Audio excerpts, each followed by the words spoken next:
Para a nossa reflexão neste dia do adolescente batista, eu gostaria de me reportar a um adolescente jovem que foi bênção para o seu país, bênção para a sua geração. Abra sua Bíblia no primeiro livro de Samuel, capítulo 3. Primeiro livro de Samuel, capítulo 3, a partir do verso 1, encontraremos um pouco da história de Samuel. Diz assim: o menino Samuel servia o Senhor diante de Eli. Naqueles dias a palavra do Senhor era muito rara. As visões não eram frequentes. Certo dia o sacerdote Eli, cujos olhos já começavam a escurecer-se, a ponto de não poder ver, estava deitado no lugar de costume. Também Samuel estava deitado no templo do Senhor, onde estava a arca da aliança. Antes que a lâmpada de Deus se apagasse, o Senhor chamou o menino: Samuel, Samuel. Este respondeu: eis-me aqui. Então correu para onde estava Eli e disse: eis-me aqui, pois você me chamou. Mas Eli respondeu: eu não chamei você, vá deitar. Ele foi e se deitou. O Senhor tornou a chamar: Samuel. Este se levantou, foi até Eli e disse: eis-me aqui, pois você me chamou. Mas Eli respondeu: meu filho, eu não chamei você, vá deitar. Porém, Samuel ainda não conhecia o Senhor, e a palavra do Senhor ainda não havia sido manifestada a ele. E o Senhor chamou Samuel pela terceira vez. Ele se levantou, foi até Eli e disse: eis-me aqui, pois você me chamou. Então ele entendeu que era o Senhor quem chamava o menino. Por isso Eli disse a Samuel: vá deitar. Se alguém chamar, diga: fala, Senhor, porque o teu servo ouve. E Samuel foi para o seu lugar e se deitou. Então o Senhor veio e ali esteve e chamou, como das outras vezes: Samuel, Samuel. Este respondeu: fala, porque o teu servo ouve. E o Senhor disse a Samuel: eis que vou fazer uma coisa tal em Israel, que todos os que a ouvirem ficarão com os dois ouvidos tinindo. Naquele dia farei contra Eli tudo o que eu disse a respeito da casa dele, do começo ao fim. Porque eu já disse a ele que julgarei a sua casa para sempre pela iniquidade que ele bem conhecia, porque os seus filhos trouxeram maldição sobre si e ele não os repreendeu. Portanto, jurei à casa de Eli que a sua iniquidade nunca será expiada, nem com sacrifício, nem com ofertas de cereais. Que Deus abençoe e aplique essa palavra preciosa aos nossos corações. Amados, a história de Samuel começa com Ana. Ana, no tabernáculo, no templo, em Siló, estava lá chorando, angustiada, e o sacerdote olhou para ela, pensou que ela estivesse embriagada e disse: ó mulher, vê se você se separa desse vinho. E ela disse: eu não estou embriagada, eu estou com a minha alma angustiada. E naquele dia de angústia, ela ouviu uma palavra que ela guardou no seu coração. Ela disse ao sacerdote Eli que estava triste porque não podia gerar, não conseguia gerar filhos. E aquilo estava trazendo uma angústia muito grande ao seu coração. Naquele dia Eli lhe disse: o Deus de Israel lhe conceda aquilo que você pediu. O Deus de Israel atenda ao seu pedido. E Deus, de fato, ouviu a oração de Ana, ouviu o seu clamor. E no ano seguinte, ela já estava grávida, não foi com seu marido até Siló para a adoração anual, porque estava grávida. E então o Senhor lhe deu Samuel. E ela havia prometido a Deus: Senhor, se tu me deres um filho menino, eu o dedicarei a ti, eu devolverei a ti, para que contigo esteja todos os dias da sua vida e ele possa trabalhar, ele possa servir ao Senhor todos os dias da sua vida. E de fato Ana esperou o menino nascer, ser desmamado e o entregou, portanto, a Eli. Fico imaginando Eli naquele momento, vendo Ana chegar e de repente ela diz: por este menino pedia eu ao Senhor. E o Senhor profetizou que eu o teria e eu de fato estou aqui para dedicá-lo agora ao Senhor e ele vai ficar aqui com o Senhor. Ele vai ficar aqui para sempre no tabernáculo para aprender a servir a Deus, para aprender a servir ao Senhor e para ser um instrumento de Deus para a nossa nação. Ana cumpriu o seu voto e Deus lhe deu outros filhos e filhas. Glória a Deus por isso. E agora nós encontramos o menino Samuel, na casa do Senhor, onde a arca da aliança habitava, era guardada. Samuel, então, tem muito a nos ensinar. Esse texto, particularmente, tem muito a nos ensinar a respeito de um adolescente que faz diferença na sua geração, um adolescente que abençoa a sua geração.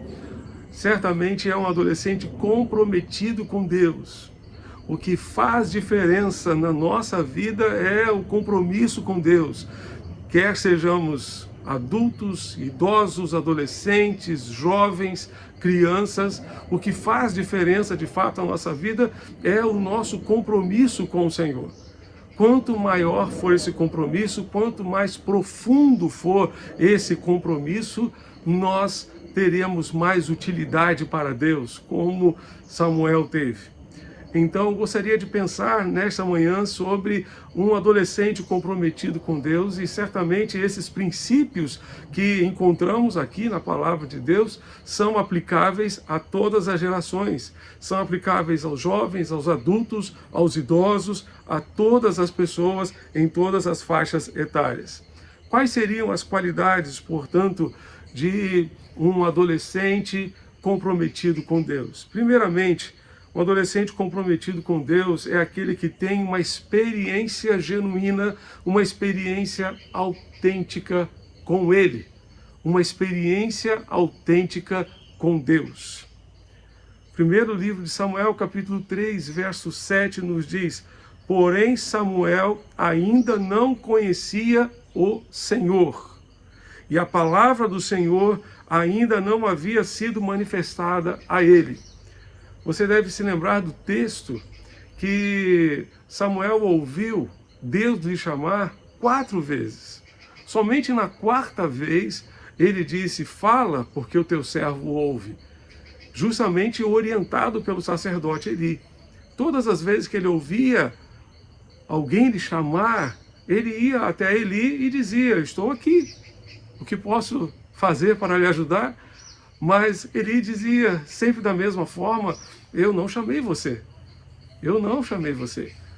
Até que na 3ª vez Eli percebeu: o Senhor está chamando o menino. E então lhe disse: se alguém lhe chamar mais uma vez, você deverá responder: fala, porque o teu servo ouve. Pode dizer, porque o teu servo está aqui para ouvir. E exatamente foi isso que Samuel fez, porque ele ainda não tinha tido uma experiência com Deus. Aquele momento ali foi um momento precioso na sua vida, em que ele teve uma experiência com Deus. Ele ouviu Deus falar ao seu coração e aquela palavra ficou no seu coração. É bem verdade que tratava-se de uma palavra não a respeito dele, mas a respeito da família, da casa do sacerdote Eli, e ele ficou bem constrangido em ter que dizer a Eli aquilo que ele havia ouvido de Deus, aquilo que Deus lhe tinha dito a respeito da sua casa, mas aquela ali foi a sua primeira experiência com Deus. Samuel estava na casa de Deus, porém não havia tido ainda uma experiência com Deus. Os filhos de Eli, que trouxeram iniquidade e maldição sobre a casa de Eli, Hofni e Finéias, estavam o tempo todo no templo, porém não tinham uma experiência com Deus. Não tinham um relacionamento com Deus. não tinham comunhão com Deus. Meus amados, o templo é o lugar onde temos a oportunidade de expressar a nossa comunhão com Deus, a nossa devoção, o nosso desejo sincero de servir ao Senhor com todo o nosso coração. O templo pode ser o local onde temos a maior parte das nossas experiências com Deus. Sim, esse, portanto, é o retrato que encontramos na vida de Samuel, esse menino que cresceu no templo e aprendeu desde cedo a ter Deus como prioridade da sua vida, esse menino que cresceu aos pés de Eli, aos pés dos filhos de Eli também, e aprendeu o que se deve e o que não se deve fazer, infelizmente, dentro da casa de Deus. Ainda adolescente, Samuel foi confirmado como profeta do Senhor. Entretanto, este aqui, embora seja o retrato de Samuel, de alguém comprometido com Deus, não é o retrato que contemplamos em Hofni e Finéias, filhos de Eli. A semelhança de Samuel, eles também cresceram dentro do templo, conheceram bem de perto a religiosidade do povo de Israel, entretanto, nunca expressaram uma verdadeira experiência com Deus. Nunca expressaram um verdadeiro relacionamento com Deus, jamais. Hofni e Finéias nos ensinam que nós podemos passar a vida inteira dentro do templo, sem, contudo, ter uma experiência genuína, autêntica e verdadeira com Deus. Podemos saber tudo sobre Jesus, podemos saber tudo sobre Deus, sobre a sua palavra, podemos conhecer e até pregar a palavra de Deus sem ter uma experiência genuína com Deus. Hofni e Finéias eram homens ímpios, que não temiam a Deus, que não tinham temor de Deus em seus corações e nem mesmo tinham uma experiência com Deus. Eles são símbolos de uma religiosidade vazia, são símbolos do cristianismo nominal de tantos os nossos dias. Esse cristianismo nominal que faz de tantas pessoas meras religiosas, não discípulas de Jesus. Os filhos de Eli não conheciam a Deus, não tinham uma experiência com Deus, um relacionamento profundo com o Senhor. Samuel tinha. Samuel teve essa experiência, e não foi apenas essa aqui, ele teve muitas outras com Deus. E aqui está a grande diferença entre Samuel de um lado, Hofni e Finéias do outro lado. Isso me faz lembrar de Jesus no Sermão do Monte, quando ele disse: nem todo o que me diz Senhor, Senhor, entrará no reino dos céus, mas aquele que faz a vontade do meu Pai que está nos céus. Muitos naquele dia hão de dizer-me: Senhor, Senhor, porventura não temos nós profetizado em teu nome, e em teu nome não expelimos demônios, e em teu nome não fizemos muitos milagres? Então lhes direi explicitamente: nunca vos conheci. Apartai-vos de mim, os que praticais a iniquidade. Que cena triste será aquele dia final, o dia do juízo, quando tantas pessoas estarão diante do Senhor e algumas até mesmo dirão: Senhor, Senhor, nós profetizamos no teu nome, nós expulsamos demônios no teu nome, nós fizemos milagres no teu nome, e de repente terão que ouvir Jesus dizer: nunca vos conheci. Nunca vos conheci. Estar dentro do templo não é garantia de salvação. Estar dentro do templo não é garantia de salvação. Fazer parte de uma instituição religiosa não é garantia de salvação. Não é garantia. Você já teve uma experiência com Deus? Uma experiência genuína com Deus? Não estou perguntando se você é membro da igreja. Eu estou perguntando se você já teve uma experiência real, verdadeira com o Senhor. Você tem certeza da sua salvação? Jesus disse aqui no Sermão do Monte que certamente estará com ele na eternidade, não aquele que diz Senhor, Senhor, mas aquele que faz a vontade do Pai que está nos céus. Não é aquele que profere palavras bonitas, não é aquele que diz Senhor, Senhor, mas é aquele que faz a vontade do Pai que está nos céus. Não é aquele que diz que vai fazer, mas não faz. É aquele que faz de fato a vontade do Pai que entrará no reino dos céus. Você já teve, então, uma experiência genuína e verdadeira com Deus? Você tem certeza da sua salvação? Tem certeza de que quando você fechar os seus olhos para este mundo, você os abrirá na presença de Jesus e ouvirá Jesus lhe dizer: vinde benditos de meu Pai, recebei por herança o reino que vos está preparado desde a fundação do mundo? Você se converteu de fato, se arrependeu dos seus pecados ou simplesmente aderiu a um grupo religioso? Adesão não é a mesma coisa que conversão. Para aderir a um grupo religioso, você faz uma inscrição, você ganha uma carteirinha. Para ser um crente, você precisa ter uma experiência com Deus.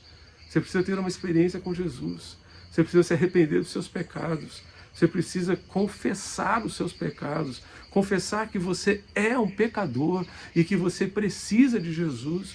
Então você precisa entregar a sua vida a Jesus e confiar nele como seu único e suficiente Salvador. Samuel teve uma experiência com Deus. Você já teve a sua experiência de conversão e entrega da sua vida ao Senhor? Você está na igreja apenas porque os seus amigos estão? Você está na igreja apenas porque os seus pais exigem isso de você? Se essas são as razões pelas quais você faz parte da igreja, eu sinto muito por você. Eu sinto muito por você. Porque essas não são as razões verdadeiras pelas quais nós devemos fazer parte de uma igreja. Os filhos de Eli estavam no templo, estavam na igreja, entre aspas, trabalhavam no templo, sabiam tudo que deveria acontecer no templo, entretanto não tinham uma experiência com Deus, eram homens iníquos, eram homens ímpios, pervertidos, que traziam maldição sobre a sua própria família. O que fará diferença na sua vida, certamente, é a sua experiência com Deus. O que sustentará você nas horas da crise, ou nas horas de crise, nas horas de adversidade, nas horas de provação, como esta provação que nós estamos vivendo aqui nesses dias de pandemia, sempre será a sua comunhão com Deus, alicerçada na sua experiência com Deus, alicerçada na sua comunhão com o Senhor, fortalecida a cada dia com Deus. Não apenas uma experiência única lá atrás, mas uma experiência mantida e renovada, fortalecida a cada dia em nossa vida. Jesus disse: se alguém quer vir após mim, negue-se a si mesmo, tome cada dia a sua cruz e siga-me. O Evangelho é para todos os dias. Todo dia nós podemos ter experiências novas com Deus, podemos fortalecer a nossa comunhão com Deus, o nosso relacionamento com Deus, que nos dará forças para enfrentar os desafios da vida. O adolescente comprometido com Deus é aquele que tem uma experiência profunda e verdadeira com Deus. Não está na igreja simplesmente porque os seus pais estão. Não está na igreja simplesmente porque os seus amigos estão. Mas está na igreja porque ama Jesus sobre tudo e sobre todos. Porque renunciou ao pecado. Porque se arrependeu de seus pecados. E confiou plenamente em Jesus como seu único e suficiente Salvador. Em segundo lugar, o adolescente comprometido com Deus é aquele que ouve a sua voz. Ouve a sua voz. O verso 10, 1 de Samuel, capítulo 3, verso 10, nos diz: então o Senhor veio e ali esteve e chamou como das outras vezes: Samuel, Samuel. Este respondeu: fala, porque o teu servo ouve. Fala, porque o teu servo ouve. Deus falou com Samuel. Samuel esteve disposto a ouvir Deus, a deixar Deus falar o que ele quisesse falar. Ele está desejoso, o nosso Deus está desejoso de falar ainda hoje com cada um de nós. Entretanto, estamos dispostos a ouvi-lo. Estamos dispostos, de fato, a parar para ouvir Deus, para ouvir o que Deus tem a nos dizer, ouvir aquilo que Deus tem a nos falar. A palavra de Deus nos dá orientação, nos dá direção, nos dá o norte seguro para a nossa vida. A palavra de Deus ministra conforto aos nossos corações e transmite paz em meio às provações e às adversidades da vida. Para ouvir a voz de Deus, precisamos ter contato com a palavra de Deus. Precisamos ter contato com a sua palavra. Por isso precisamos participar dos cultos, participar da escola bíblica, participar dos pequenos grupos. Por isso precisamos nos expor à palavra de Deus. Às vezes não obedecemos porque aquilo que ouvimos de Deus não é bem aquilo que nós gostaríamos de ouvir. É muito importante lembrar que de nada adianta ouvir a voz de Deus sem a disposição de obedecer. Samuel ouviu a voz de Deus e se dispôs a obedecê-lo. Às vezes não obedecemos porque aquilo que ouvimos de Deus não é aquilo que nós gostaríamos de ouvir. Neste exato momento, Deus poderia falar o que Ele quisesse com você. Você estaria disposto a ouvir Deus, ministrando ao seu coração aquilo que Ele quiser falar com você? Aquilo que Ele quiser ministrar ao seu coração, Ele pode fazer isso agora, neste exato momento? Você está disposto a ouvir Deus, a ouvir o Senhor? Talvez Ele lhe diga coisas que você não gostaria de ouvir, mas que você precisa ouvir. Tudo aquilo que Deus nos diz, nós precisamos ouvir. São palavras, são ministrações que nós precisamos ouvir da sua parte. Então, estejamos atentos, com os nossos ouvidos atentos, para ouvir o que Deus tem a nos dizer. Às vezes, ouvimos Deus fazer algumas exigências que não queremos satisfazer, que não queremos obedecer. Quem ouve a palavra de Deus é aquele que age de acordo com aquilo que está na mente e no coração de Deus. No capítulo 2 de Samuel, encontramos um profeta anônimo que Deus levantou para ir até Eli e para ministrar ao seu coração uma palavra da parte de Deus. E no final daquela palavra, no verso 35, aquele profeta anônimo vai dizer: Eli, Deus já levantou para si alguém que fará exatamente como tudo aquilo que está na sua mente e no seu coração. Fará exatamente de acordo com aquilo que está na sua mente e no seu coração. Você se recusou, Eli, a obedecer a Deus. Agora Deus levantou outro que fará exatamente aquilo que deve ser feito, de acordo com aquilo que está na mente e no coração de Deus. Ouve a voz de Deus quem está disposto a obedecer, a viver segundo aquilo que está na mente e no coração de Deus. O adolescente comprometido com Deus é aquele que se importa com o Senhor, que não despreza o Senhor, que não despreza a palavra do Senhor. A Bíblia diz que os filhos de Eli não se importavam com o Senhor e desprezavam Deus, desprezavam a oferta do Senhor. Quando é que não nos importamos com o Senhor? Talvez você dizendo: pastor, mas eu sempre me importo com Deus. Eu sempre me importo com o Senhor. Bem, houve algum momento na sua vida em que Deus lhe disse para fazer alguma coisa e você não fez? Eu vou repetir. Houve algum momento na sua vida em que Deus lhe pediu para fazer alguma coisa e você não fez? O próprio Eli fora advertido antes a respeito dos seus filhos e ele não tomou providência. Ele não obedeceu. Houve algum momento na sua vida em que você ouviu Deus lhe pedir para fazer alguma coisa e você não fez? Precisamos dar ouvidos à voz de Deus. Efésios capítulo 5, versos 15 a 17 nos dizem: portanto, tenham cuidado com a maneira como vocês vivem, e vivam não como tolos, mas como sábios, aproveitando bem o tempo, porque os dias são maus. Por essa razão, não sejam insensatos, mas procurem compreender qual é a vontade de Deus, qual é a vontade do Senhor. Os filhos de Eli morreram de uma maneira trágica. Israel estava numa grande batalha contra os filisteus e resolveram então levar a Arca da Aliança. E aqueles dois filhos do sacerdote foram encarregados de levar a Arca da Aliança. Israel perdeu a batalha para os filisteus e a Arca foi levada para o território dos filisteus. Os filhos de Eli morreram naquela batalha.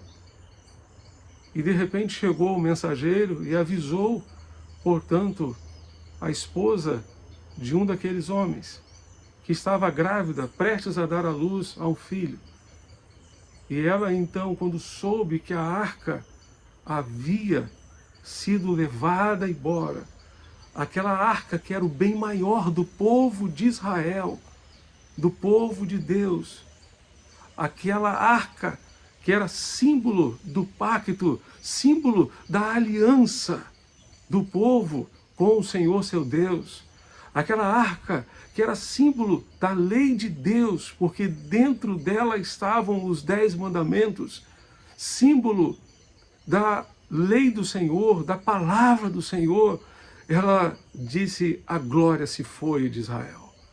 Deu à luz a um menino e morreu, dizendo: Icabod. A glória se foi de Israel.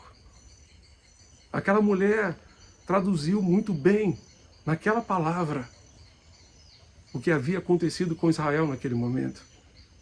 Porque a palavra de Deus tinha sido levada para longe.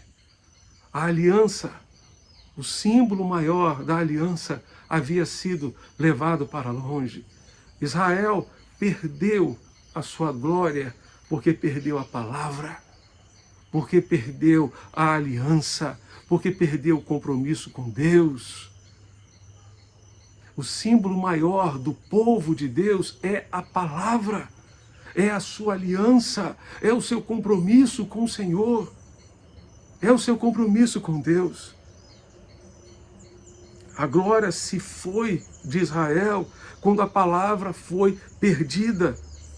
Se queremos ver a glória de Deus, não podemos perder a palavra. Não podemos perder a palavra do nosso Deus. Se queremos ver a glória de Deus em nosso meio, no meio da nossa igreja, da nossa família, precisamos ter um compromisso com a palavra e estar dispostos a ouvir a sua palavra e a viver de acordo com os princípios e preceitos em nossa vida diária. Dentro e fora de casa, dentro e fora do templo. Em todos os momentos, em todas as circunstâncias, quando ouvimos a voz de Deus, ouvimos as suas advertências. Samuel disse: fala, porque o teu servo ouve. Que nós possamos dizer isso a Deus: Senhor, nós queremos te ouvir, ainda que sejam advertências, para que não venhamos a errar o caminho, para que não venhamos a nos perder pelos nossos próprios caminhos. A Bíblia nos fala sobre Caim.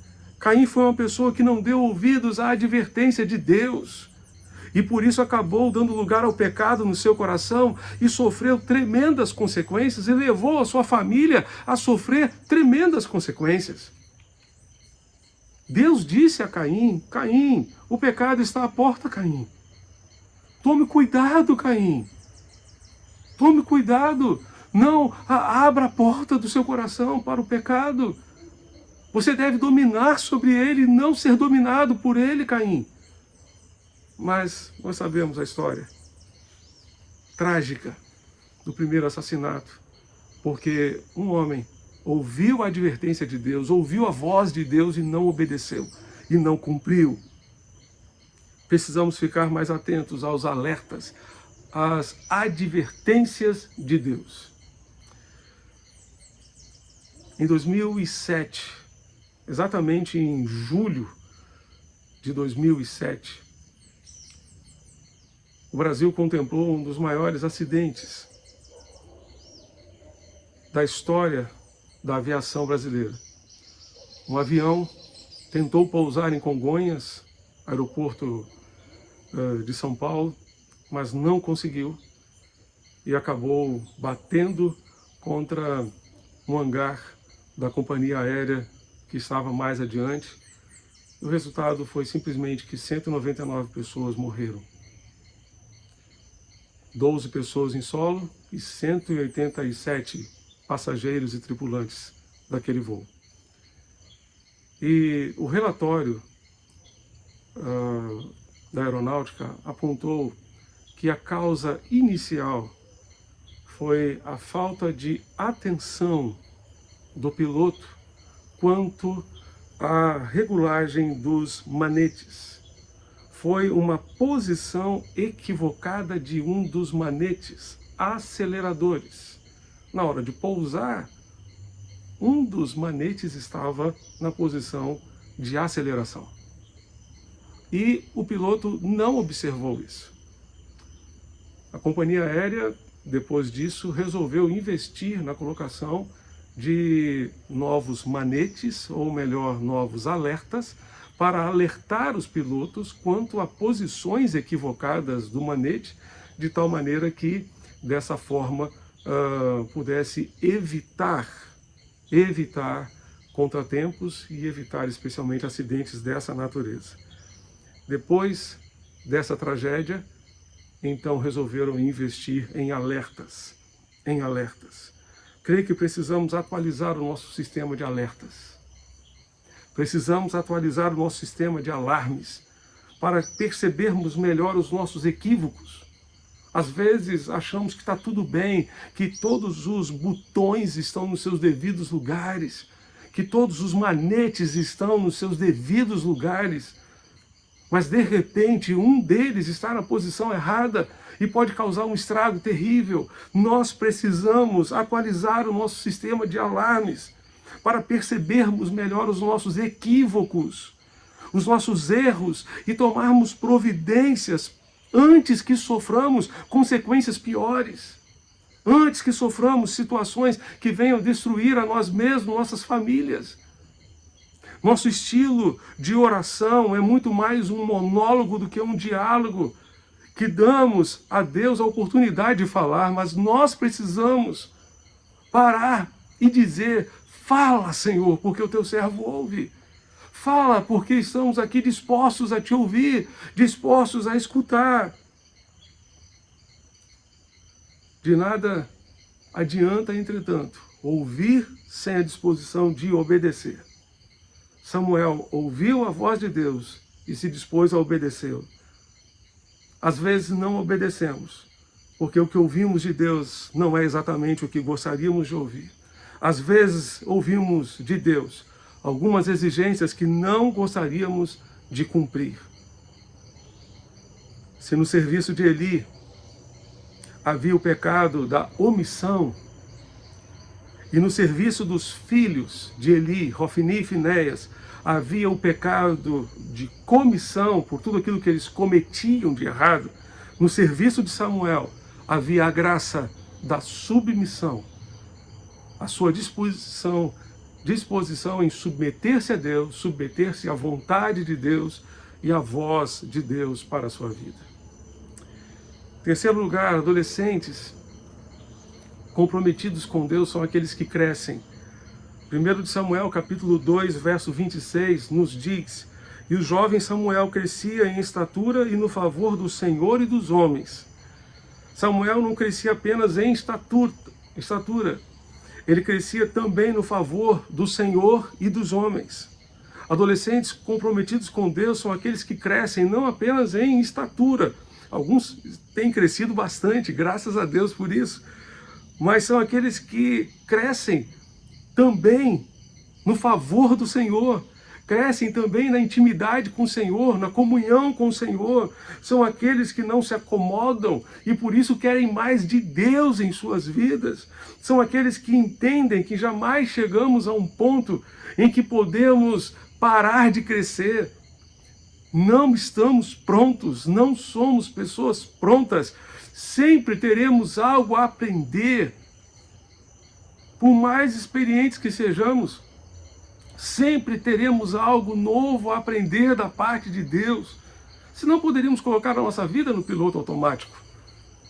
Não fazemos isso porque continuamos dependendo de Deus até aquele dia em que Ele nos chamar.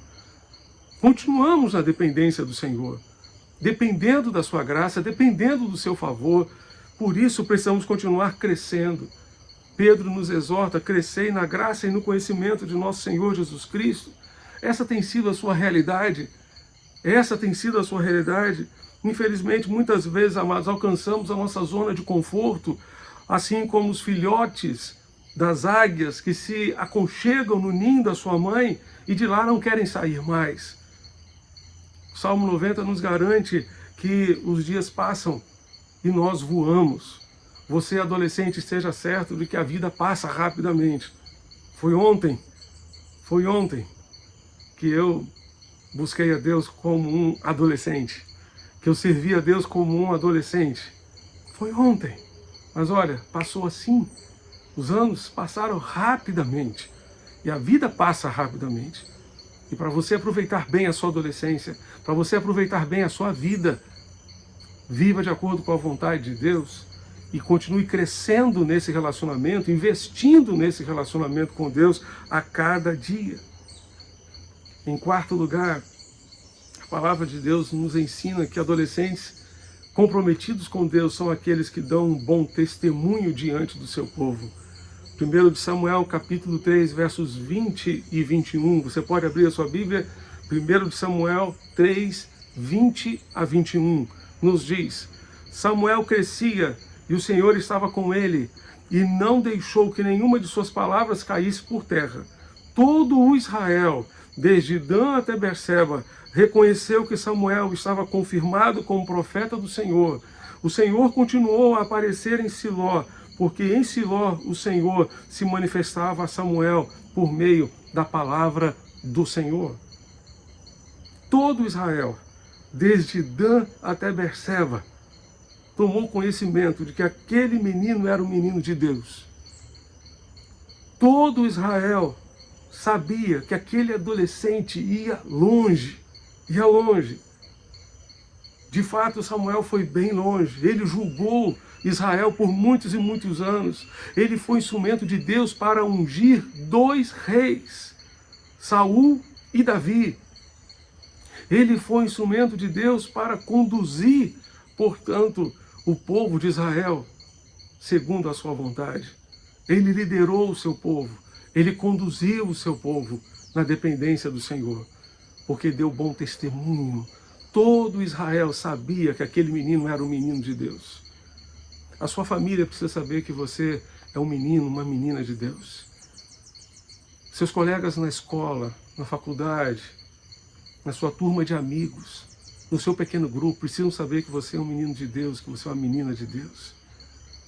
E é dessa forma que você fará a diferença. É dessa forma que certamente você será bênção para esta geração. Você será um instrumento de Deus para abençoar esta geração. Deus quer levar você muito além do que você pode imaginar. Creia nisso. Os planos de Deus são muito melhores do que os seus. Os planos de Deus são muito melhores do que os seus. O que Ele quer de mim e de você é simplesmente compromisso. O que faz diferença em nosso viver como discípulos de Jesus é o nosso compromisso com Deus. Não apenas um compromisso com a igreja. O compromisso com a igreja é necessário, é importante, mas o que faz diferença de fato na nossa vida é o nosso compromisso com Deus. É o nosso compromisso com o Senhor. Nesses dias de pandemia, somos nós e Deus. E como está o nosso relacionamento com Deus? Como está o nosso compromisso com Deus? Ele certamente deseja nos ajudar a caminhar nessa perspectiva. Porque o que faz diferença na nossa vida, como discípulos de Jesus, é o nosso compromisso com Ele. Que Ele nos ajude a renovar e fortalecer esse compromisso todos os dias, tendo uma experiência genuína, autêntica e verdadeira com Ele, ouvindo tudo o que Ele tem a nos dizer e obedecendo tudo o que Ele nos mandar fazer, crescendo, não estagnando, mas crescendo, não apenas em estatura, mas no favor de Deus, no favor do Senhor, e testemunhando, para que todos ao nosso redor tenham uma referência de Deus a partir de nós, a partir da nossa comunhão com Deus e a partir do nosso testemunho do Senhor por onde passarmos. Vamos orar? Fechemos nossos olhos nesse momento e oremos ao Senhor. Pai Celeste, Deus bendito, eu quero, Pai, neste momento interceder diante do Senhor por todos os adolescentes da nossa igreja. Aqueles que nos acompanham neste culto, aqueles que não nos acompanham neste culto, mas que todos eles sejam alcançados pela Tua graça neste tempo. E não somente eles, mas todos nós, que possamos, ó Deus bendito, expressar esse autêntico compromisso contigo e viver segundo, ó Deus, o Teu propósito, segundo o Teu querer, tendo uma experiência genuína e verdadeira com o Senhor. Ó Deus, estando dispostos a ouvir a Tua voz e a Te obedecer, crescendo, não estagnando, mas crescendo, não colocando a vida no piloto automático, mas crescendo de fato para experimentarmos muito mais de Ti e também testemunhando de Ti, de tal maneira que as pessoas ao nosso redor saibam e vejam que de fato nós temos um compromisso contigo, que nós Te amamos sobre tudo e sobre todos e que nós queremos viver intensamente esse Evangelho segundo o Teu propósito, segundo o Teu querer. É o que nós Te pedimos, é o que nós Te rogamos. Em nome de Jesus, nosso Senhor e nosso Salvador. Amém e amém.